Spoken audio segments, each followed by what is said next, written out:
Greetings, everyone. This is Emery, your host for this season of the First Global Podcast. For today's episode, we have a special STEM leader, Joel Thornton. Make sure to stay tuned so you can hear what advice he has for students pursuing a career in STEM.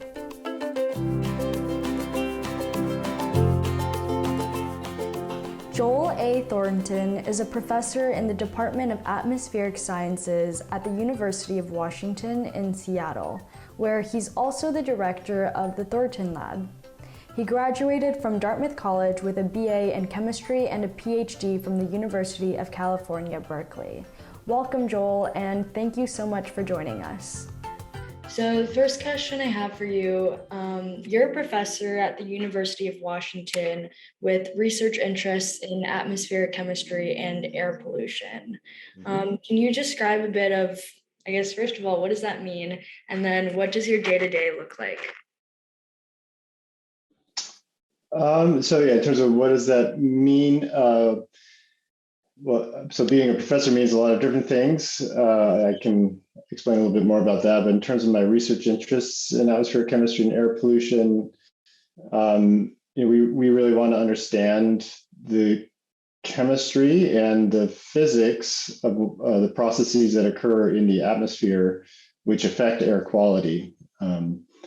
Usually in a negative way, we're interested in understanding what enhances air pollution, and that way we can figure out how to improve air quality, but also how, more generally, how human activities from transportation, agriculture, electricity generation, land use change generally, how that is altering the composition of the atmosphere, leading to degraded air quality, but also affecting climate and how climate and air quality intersect. So we want to understand and be able to predict with that understanding what will happen in the future to air quality and climate by the changes in the atmospheric chemistry and composition. So what does a typical day look like for me? One of the enjoyable parts of being a professor is that day-to-day varies quite a bit. It's usually never the same thing. Especially can vary over the course of the year, depending on what sort of activities are in play. So as we engage in teaching, as well as research or scholarship, as we call it, as well as service to the university, so making the university run on a day-to-day basis is part of the professor's role. As well as helping the broader scientific enterprise run. So not just the science that happens in my research group, but the science of colleagues around the world, helping evaluate their publications and their grant proposals and so on, and holding conferences and participating in dialogue to move the general understanding forward.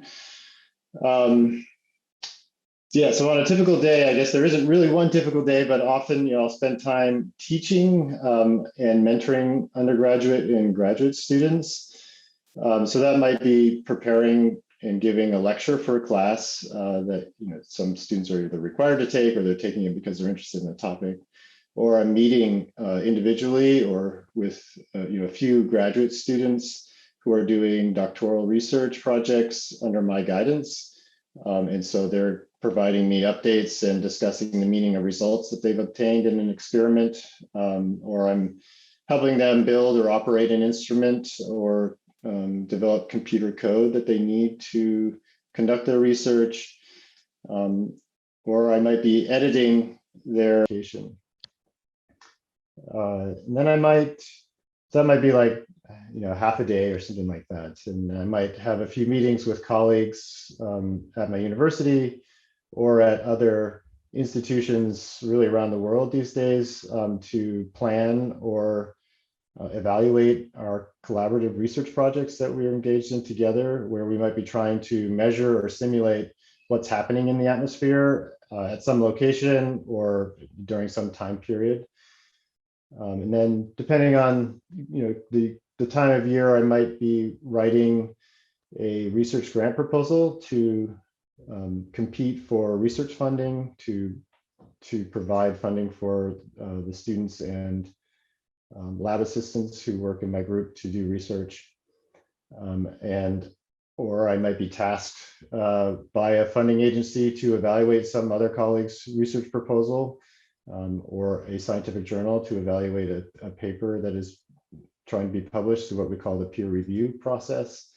And then finally, so that might be another quarter of my day, and then I might have a meeting with my university colleagues to discuss some aspect of running the university, such as how should we update our admissions process, or which courses should we offer next year, or how do we engage with this community partner on some scientific question that they need addressed, and so on. So it's a range of meetings and writing and evaluating other people's projects, and teaching students and mentoring them.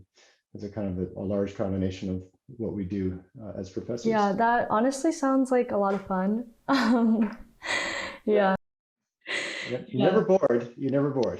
Yeah, you don't have time to be bored. That's for sure. Another part of your position, or maybe better way to phrase it, one of your projects is called the Thornton Lab. Can you describe your work at the Thornton Lab? Yeah, so as I mentioned, we really want to understand what's happening in the atmosphere. So, and what is in the atmosphere, how is it changing? So what are the chemical compounds in the atmosphere, especially the ones that are what we call trace compounds or reactive compounds. These are often important in controlling how the atmosphere cleanses itself and how pollutants are actually formed in the atmosphere. And then, of course, how human activities are changing the amounts of those chemical species, or the processes that they undergo. And we have a focus on, trying to understand specifically what controls atmospheric particulate matter. So these are, you might have heard of PM 2.5, or particulate matter less than 2.5 microns in size, especially if you were exposed to some wildfire smoke this summer, for example. So that's PM 2.5 is a major component of air pollution that gets deep into our lungs and causes negative health effects, both acute and long-term. But they also play a really important role in the climate system. So they alter how much sunlight is getting into the Earth's surface. So they impact the temperature of the Earth's surface. They impact ecosystem and crop productivity. They also are what form cloud droplets, and therefore they affect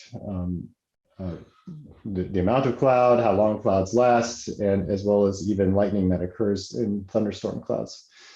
And so we've been really trying to focus on how to understand what makes those particles, how long those particles last, and what they do. So to kind of answer those questions, we, in my lab, probably have a majority of our emphasis is designing and building and using instrumentation, such as chemical sensors that help us diagnose what type of chemistry is happening and how particles are being made in the atmosphere, or growing or shrinking, and so on. So a student might be designing a module for a chemical sensor that we have to detect a new or previously unmeasured chemical compound in the atmosphere that contributes to the growth of particulate matter. Or we will also then deploy that instrumentation. So we don't just design and build it, we want to use it to understand what's in the atmosphere. So then we will conduct real world experiments, taking that instrument or instruments and putting them on aircraft so that we can fly throughout the atmosphere and measure what's going on throughout the atmosphere, or we put it on ships or tall towers so that we can sample, again, some specific ecosystem or the interaction of the atmosphere with the ocean.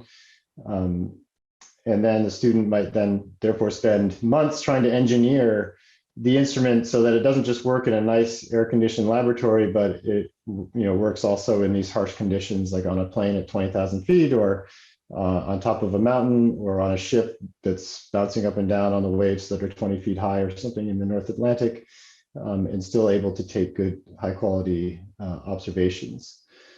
So then, once we have these observations, we want to we want to use them to make discoveries about how the atmosphere is working, and to do that, we basically test our current understanding.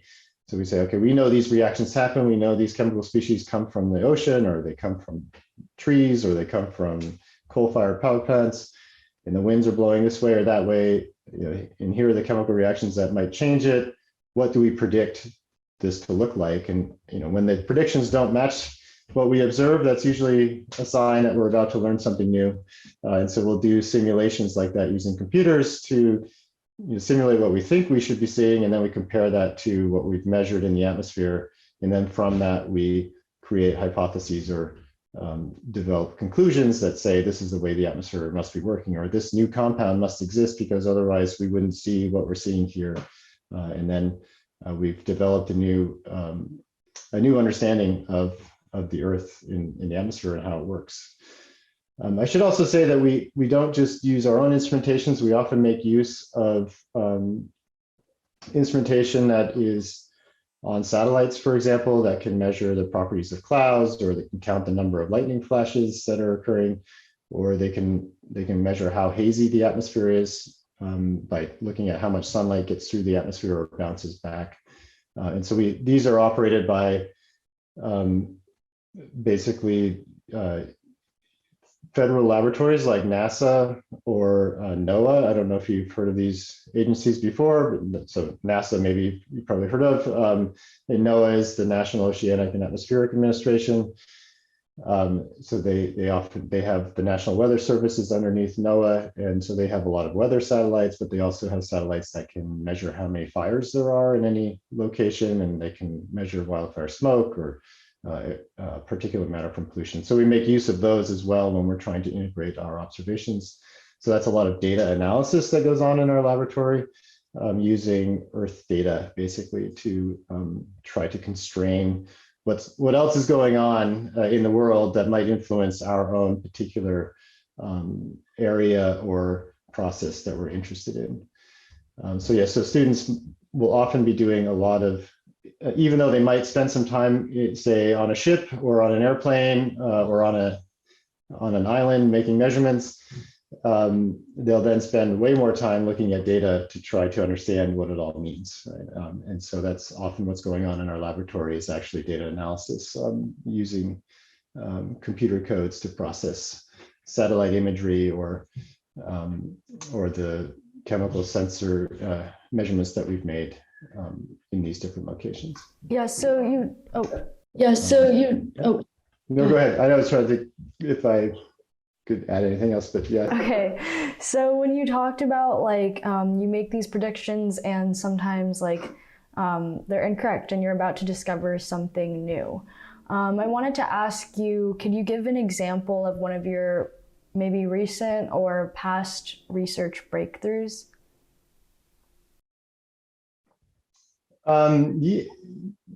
Yes. I mean, those are really the funnest part of all of this, is when you make that discovery. There's something very special about very satisfying about discovering something new that others haven't noticed, or haven't been able to measure before, or haven't thought to measure before, or didn't realize the process worked that way. So that's really what I think gets most scientists up in the morning, is this possibility that they're going to discover something that no one else has really seen before.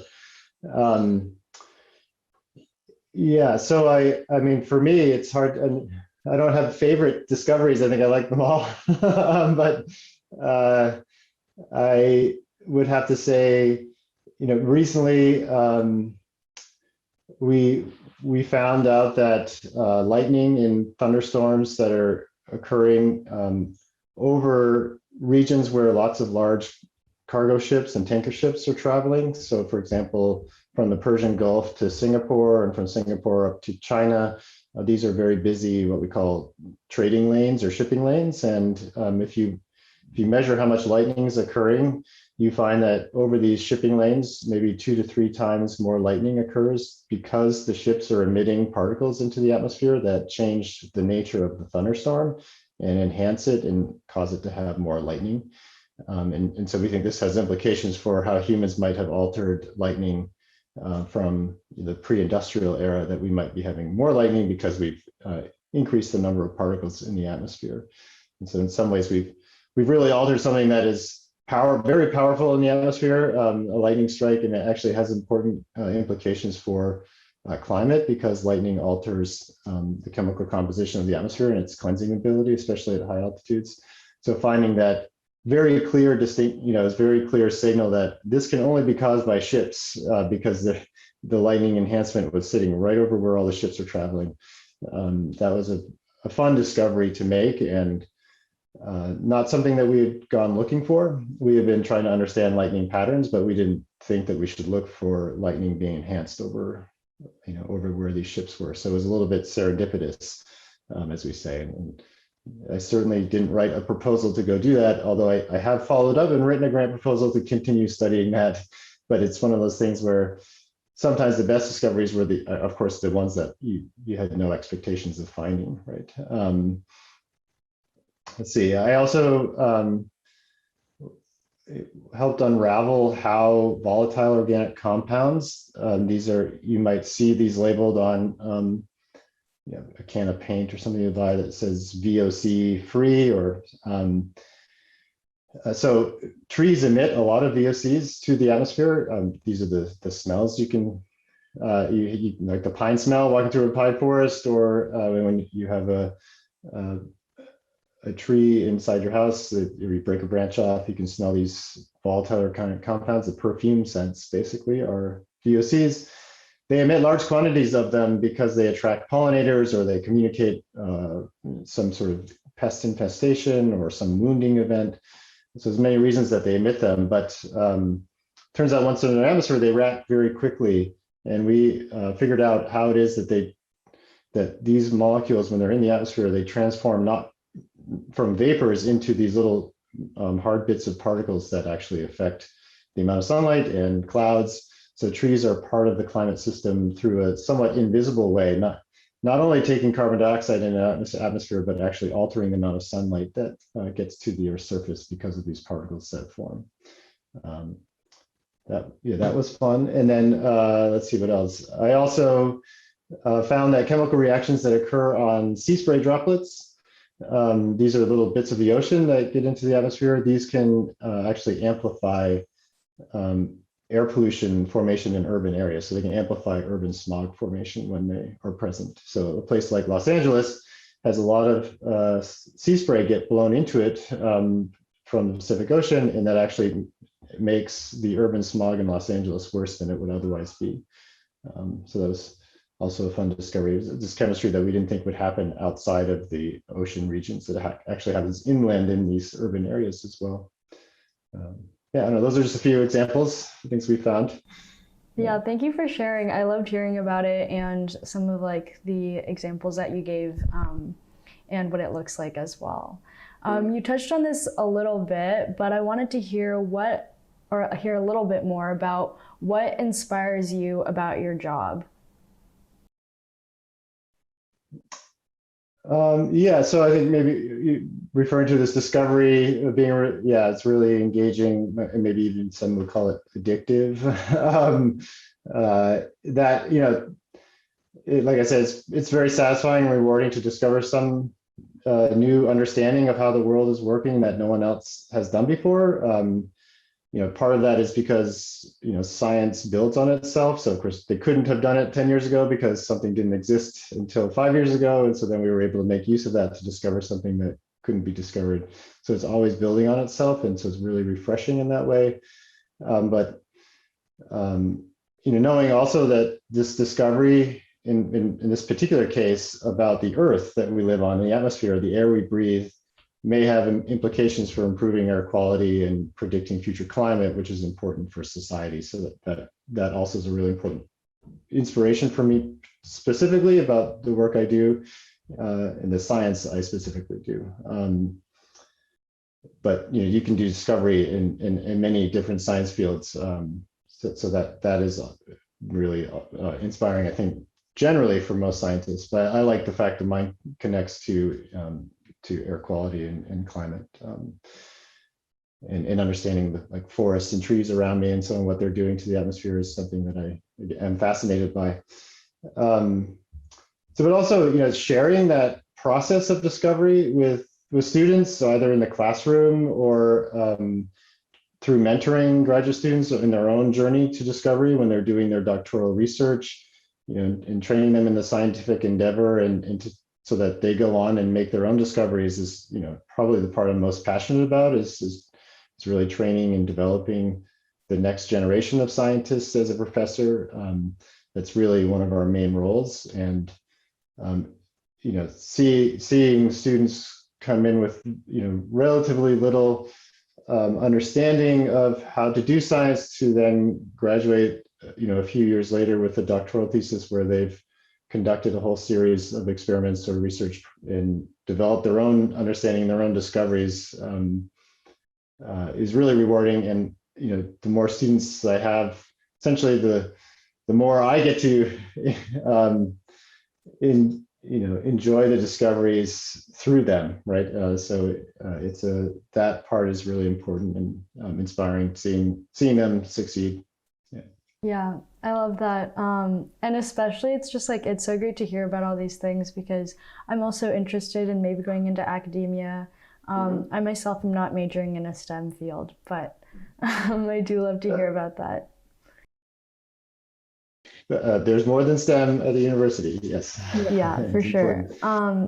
So I think a lot of the times when people think about STEM, they often think about maybe like the technology and engineering section of things, and maybe then focused on like robotics and building things, maybe more physically seemingly, in order to solve problems. But as a scientist or a chemist, how would you describe STEM and the opportunities it holds considering the work that you do? Yeah, so I think there's several facets of STEM, like you mentioned. There's definitely this sort of engineering technology part of it. So by being in STEM, you are probably understanding the cutting edge of technology and maybe even how it works or where it might be going in the future. So you get sort of a deeper understanding of the way the world might be transformed by coming technologies. And I think in terms of opportunities, so you're going to be immersed in that sort of advanced capabilities and shifts in culture that's come with shifts in technology, for example, or new understanding. I mean, these vaccines are a perfect example of science. And then understanding something about, say, the climate system, from my point of view, or air quality, you're involved in putting fundamental knowledge and understanding as the basis for what society should do to solve a problem, right? And so science and engineering are basically work together that way, right? Where science is trying to understand the fundamentals of what's actually going on, and then engineering leverages that understanding to solve the problems that are happening in the real world through technology or other means, and social engineering as well, right? And developing the appropriate cultural practices or so on to avoid disease or to reduce our carbon footprints and so on. We wouldn't be talking about these things if we didn't know from scientific studies that they were important and towards the way the world could work in a better way for humans. So I think that those are sort of not so much opportunities. I guess there are lots of different types of opportunities, right? There's opportunities for sort of self-knowledge and fulfillment, and as well as opportunities for jobs and careers, right? So, and when you go through a STEM program, because you're so connected to technology and that there's a lot of technology being used in the private world, there's quite a few career opportunities, well-paying jobs through STEM fields that you don't necessarily end up going to academia to be a professor, but that those skills are highly sought after. So knowing how to code computers or control complex systems with computers, or to use computers to mine data to find important patterns.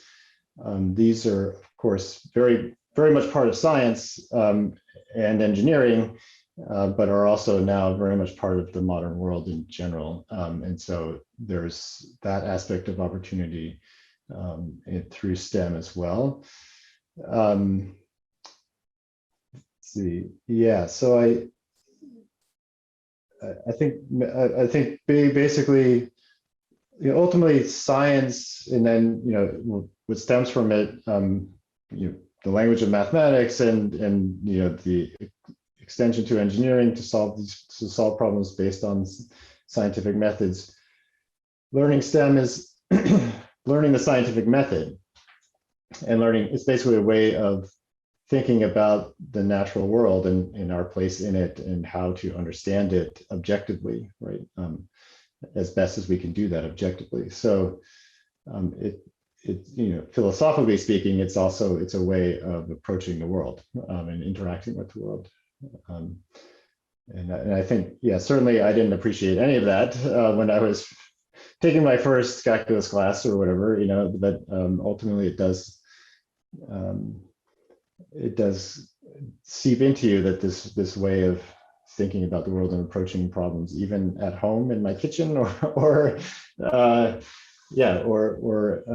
we're trying to think about what ships are doing to the Earth's atmosphere. So. Yeah, thank you for that answer. I really enjoyed how holistic it really is, with how science and technology and everything is actually can be very interrelated, and the skills that you learn can be applied in many different ways. Yeah, indeed.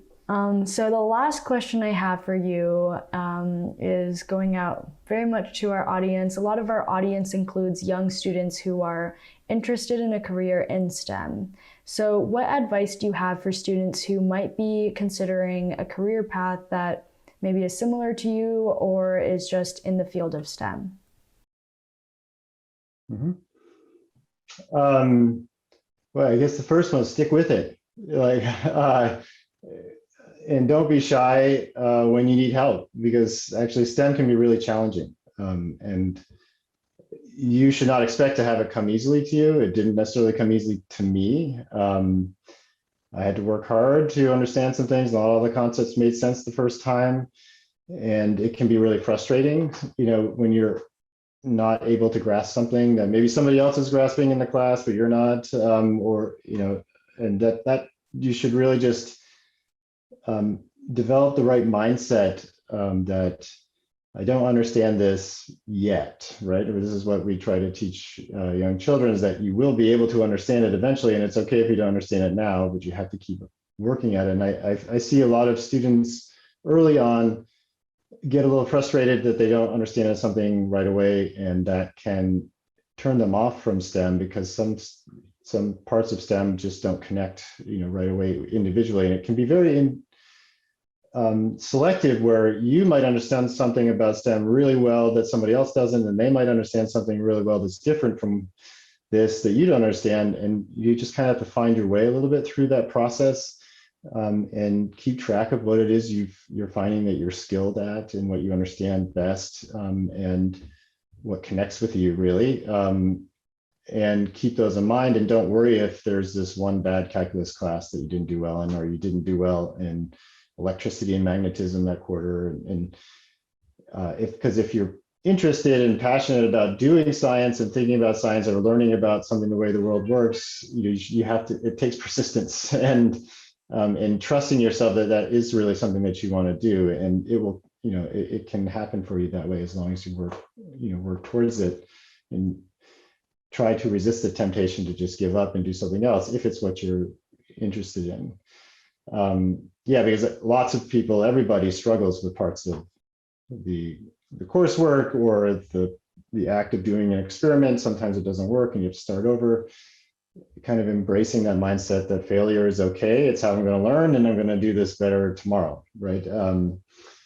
It's amazing how important that sort of mindset is to succeeding in, especially in a research field where, like me, I'm doing research, where our entire goal is to understand something that no one understands yet.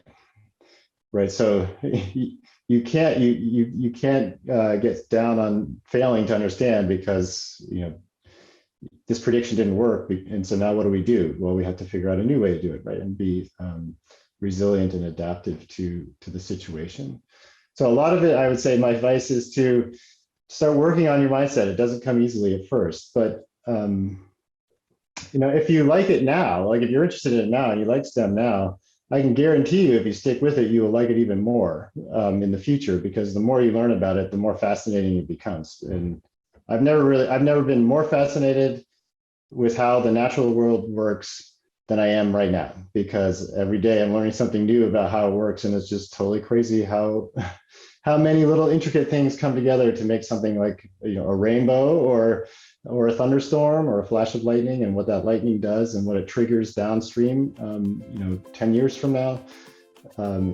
It's all so fascinating that if you really do like it now, you're going to like it in the future too, if you can stick with it. So I guess that's my biggest piece of advice. Thank you, Joel, for being a part of this interview, and thank you all for tuning in. This is actually our last episode for the 2021 First Global Challenge. We're super grateful to all of those who shared their experiences with us throughout the season, and to all of you who tuned into this journey of discovery and recovery. Until next time.